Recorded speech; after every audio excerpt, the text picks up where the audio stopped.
हम सोनी झा गोर लगै छी अहाँ समस्त मिथिलावासी के। अहाँ सब गोटा के नवरात्रि के बहुत बहुत शुभकामना। माता रानी के स्वागत में एकटा भगवती वंदना लऽ कऽ एलहुँ हैं। कोशिश करै छी अहाँ सबके नीक लागत तऽ लाइक कऽ देबै। हमर चैनल मैथिली गीत नाद के सब्सक्राइब कऽ लेब। धन्यवाद। जगतारिणी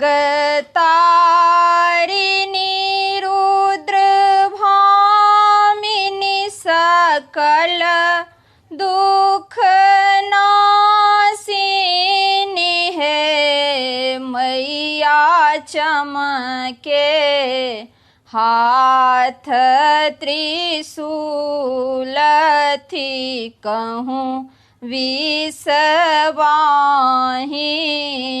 है मैया चमके हाथ त्रिशूल थी कहूँ विषवाहिनी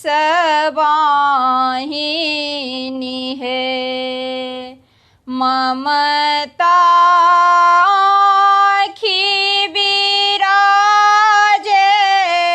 भाल चंद्र साजथी है ममता आँखी बिराजे भाल चंद्र साजथी है मैया लाल कमल कर शोभे शैलपुत्री कहावती है मैया लाल कमल कर शोभे शैलपुत्री कहावती है जगतारिणी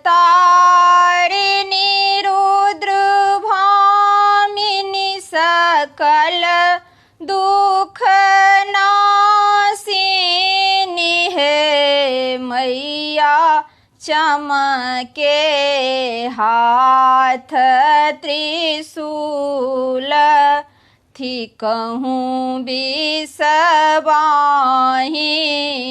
है मैया चमके हाथ त्रिशूल थी कहूँ विषवाहिनी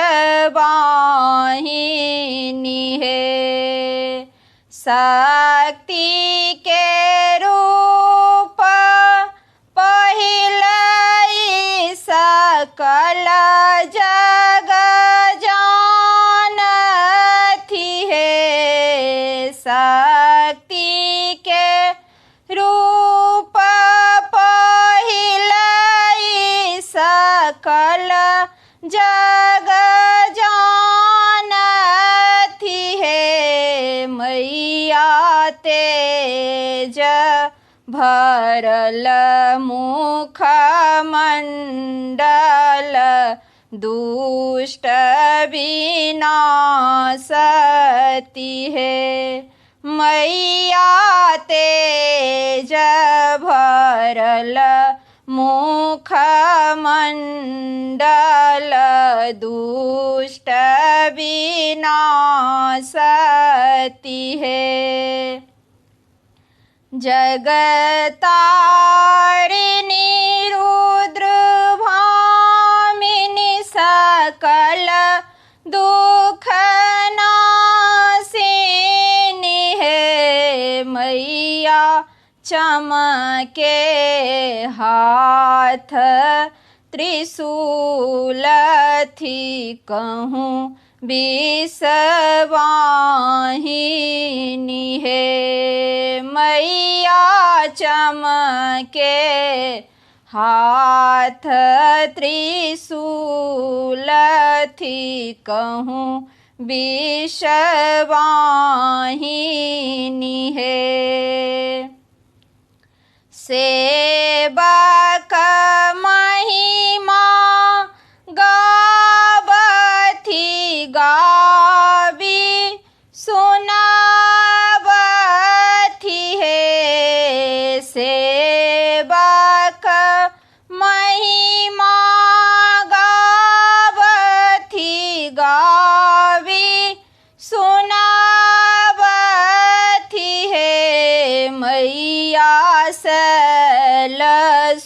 सूता घर आवथी सुख बर खावथी हे मैया सैल सूता घर आवथी सुख बर खावथी हे जगतारिणी